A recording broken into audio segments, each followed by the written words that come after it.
तो आज थोड़ी सी चर्चा कलाम सुत्त की कर लेते हैं, या केसपुत्ती सुत्त। केसपुत्ती कोई जगह थी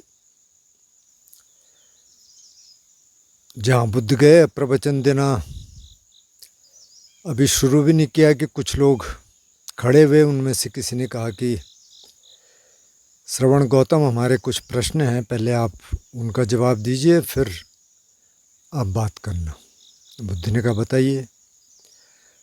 तो बोले इधर से तो बहुत लोग जाते हैं, मतलब बहुत सारे गुरु जाते हैं। एक कहता है कि मेरी बात मानो, दूसरे की बात मत मानो, दूसरा कहता है कि अरे नहीं नहीं, वो जो बोल गया वो बकवास है, मैं कह रहा हूँ सही है, वो मानो। और कई बार वो विरोधाभासी होती हैं बातें, तो हम किसकी बात माने? तो बुद्ध भी कह सकते थे कि आप उनकी बात मत मानो, मेरी मानो। तो बुद्ध क्या कह रहे हैं? बुद्ध कह रहे हैं कि कलामस, आपके मन में जो डाउट आया, जो संदेह आया, वो बहुत स्वाभाविक है, बिल्कुल ठीक है। क्योंकि जब इस तरह से लोग कहेंगे तो संदेह आना बहुत स्वाभाविक है।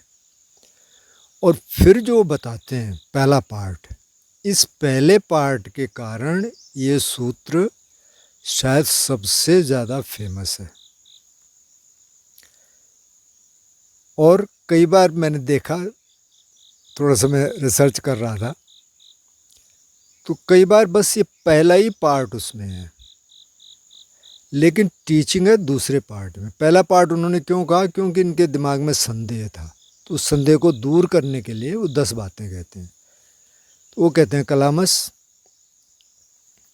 कोई सुनी सुनाई बात है,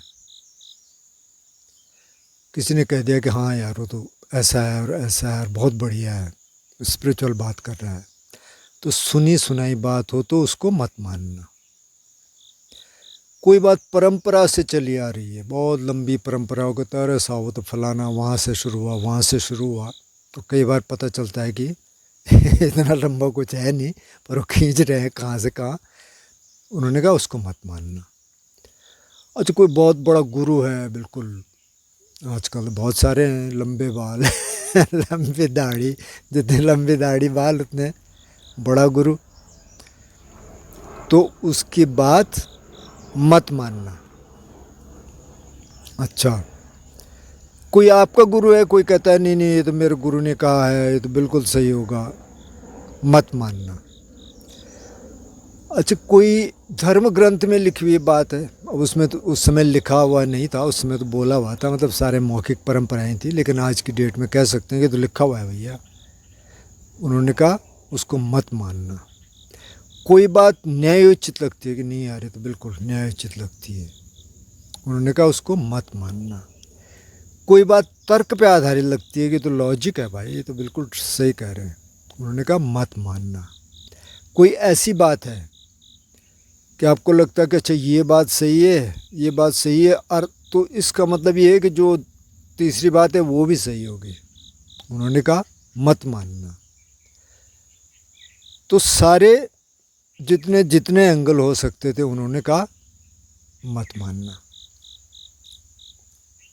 कुल मिला के 10 चीज़ें हैं, लेकिन 10 चीज़ों में का रिपीटिशन भी है, क्योंकि बुद्ध किसी चीज़ को छोड़ना नहीं चाहते थे। क्योंकि अगर वो कुछ चीज़ छोड़ देते तो फिर वो लोग कहते हैं देखो उन्होंने ये नहीं कहा ना, तो इसका मतलब ये ठीक होगा। तो सारे एंगल से ये मत मानना, ये मत मानना, जो जो हो सकता है वो मत मानना। उसके बाद उनसे प्रति प्रश्न करते हैं, तब यहाँ टीचिंग है।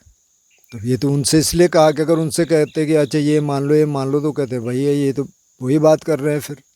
तो उनका डाउट हटाने के लिए पहले तो कह दिया कि अब यहाँ आ जाओ, पीछे के कंसेप्ट सब छोड़ दो, अब यहाँ आ जाओ, अब मेरे प्रश्नों का जवाब दो। तो फिर उनसे पूछेंगे क्या लोभ करना अच्छा है या खराब है, उससे नुकसान होगा या फ़ायदा?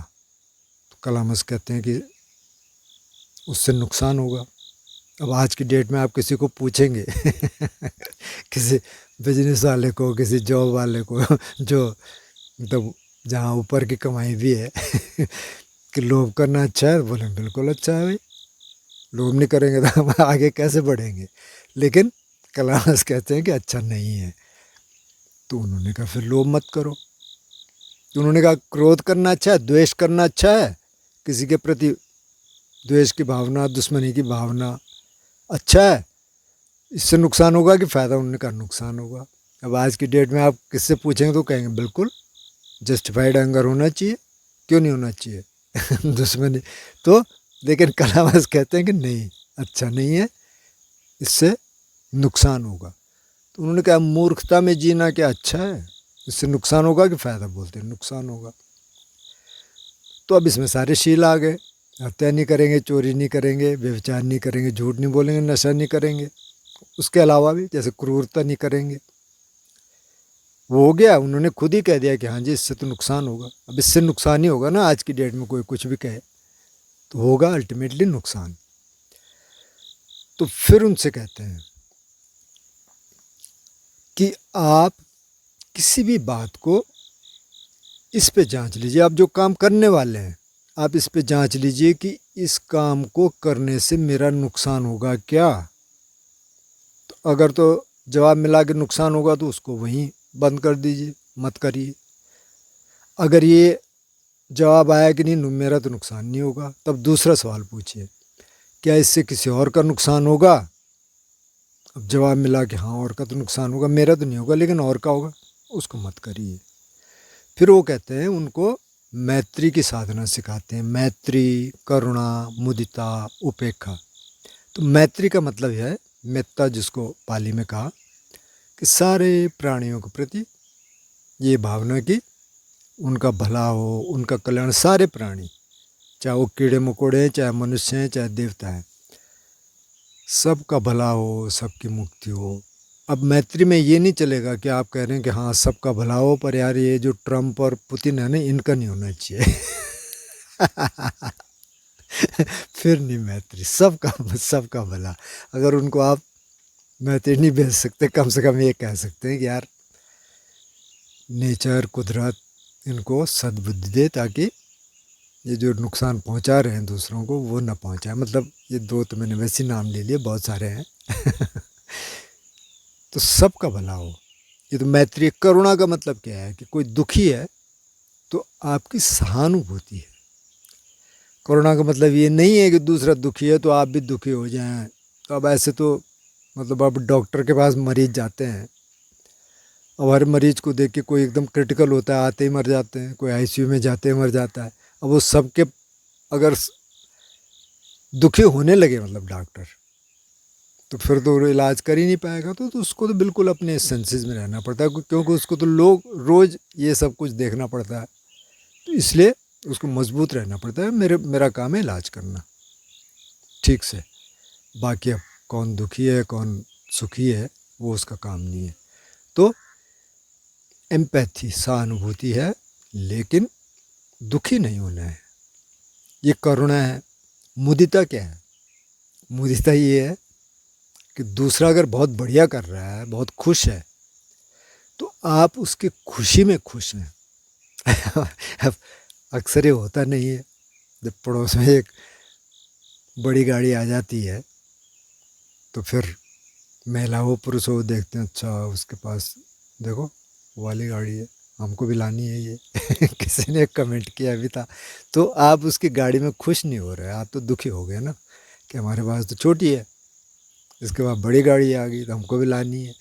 तो ये मुदिता नहीं, ये तो ईर्ष्या हो गई। मुदिता बहुत अच्छा है यार, हम छोटी गाड़ी से काम चला लेंगे, स्कूटी है तो स्कूटी से चला लेंगे, साइकिल है तो साइकिल से चला लेंगे, लेकिन ये खुश हैं, उनकी खुशी में खुश होना थोड़ा मुश्किल काम है लेकिन हो जाता है। और उपेक्षा का मतलब है समता में रहना।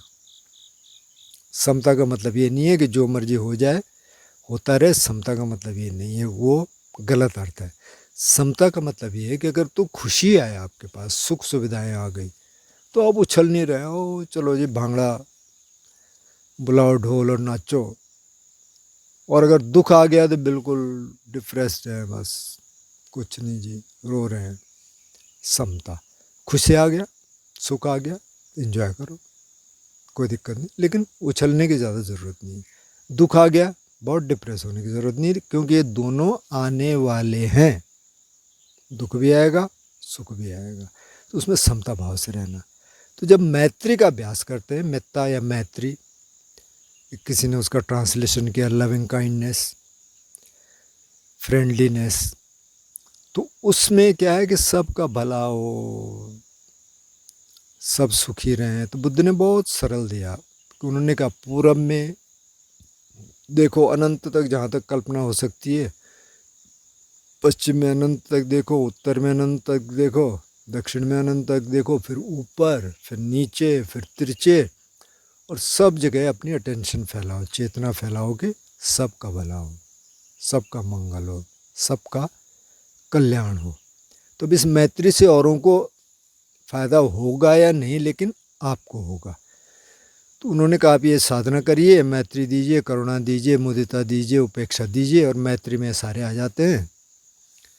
और फिर उनसे कहते हैं कि अगर ये सब आप करेंगे तो आप यहाँ खुश रहेंगे, क्योंकि आप किसी का बुराई नहीं कर रहे हैं, आप बुरा नहीं चाह रहे हैं, तो ज़्यादा संभावना ये है कि आपके साथ भी बुरा नहीं होगा। अगर पिछले कर्मों के कारण कुछ हो भी जाए तो आप समता में हैं। अच्छा, अब हो सकता है कि कोई इसके बाद भी कुछ होता हो, परलोक भी हो। सीधे नहीं कहते कि परलोक है वहाँ भी आप खुश रहेंगे, पर कहते हो सकता है भाई परलोक हो, तो ये जो अच्छा किया हुआ है वो वहाँ भी जाएगा, आप वहाँ भी सुखी रहेंगे। तो आप अच्छा कर रहे हैं तो आप ये अपेक्षा कर सकते हैं कि भाई मेरे साथ भी अच्छा होगा। और फिर ये भी अपेक्षा कर सकते हैं कि अगर कोई परलोक है तो वहाँ भी अच्छा होगा। तो उसके बाद कलामस काफ़ी प्रसन्न होते हैं और बुद्ध से कहते हैं कि बंते जी हम आजीवन आपके उपासक उपासिका रहेंगे। मतलब कि उपासक उपासिका का मतलब हो गया कि जो भिक्षु भिक्षुणी नहीं है, गृहस्थ हैं जैसे हम लोग हैं, तो हमें आप स्वीकार कीजिए। तो ये कलाम सूत्र है। और इसके जो पहले जो हमने बात की कि इस पर मत मानना, ये मत मानना, वो ज़्यादा प्रचलित है, क्योंकि ये मॉडर्न माइंड को बहुत सूट करता है कि हाँ ये फ्री इंक्वायरी है। तो इसका मतलब जो बुद्ध भी बोल गए उसको भी नहीं मानना। बुद्ध ने ये नहीं कहा, बुद्ध तो जो उनको डाउट था उसको दूर करने के लिए पहले ये ज़रूरी था। तो पहले तो यहाँ आ जाए ना, सुने तो सही। अगर बुद्धि ये कह देते कि नहीं नहीं नहीं मैं बता रहा हूँ ना जो वो सही है, तो कोई भी नहीं सुनता। तो ये कलाम सुनता है। और मेरा ख्याल जो अलार कलाम की जो बात होती है कि बुद्ध जो सबसे पहले अलार कलाम के पास गए थे ध्यान सीखने, जिन्होंने अरूप जाना उनको सिखाया था, शायद वो यहीं से रहे हूँ, हालांकि इसका कोई जिक्र नहीं है।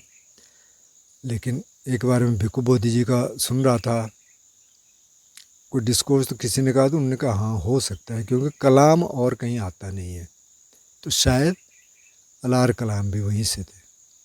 तो ये कलाम सुत्त है, और कलाम सुत्त को पूरा सुन के जो बाद में जो टीचिंग है वो असली टीचिंग।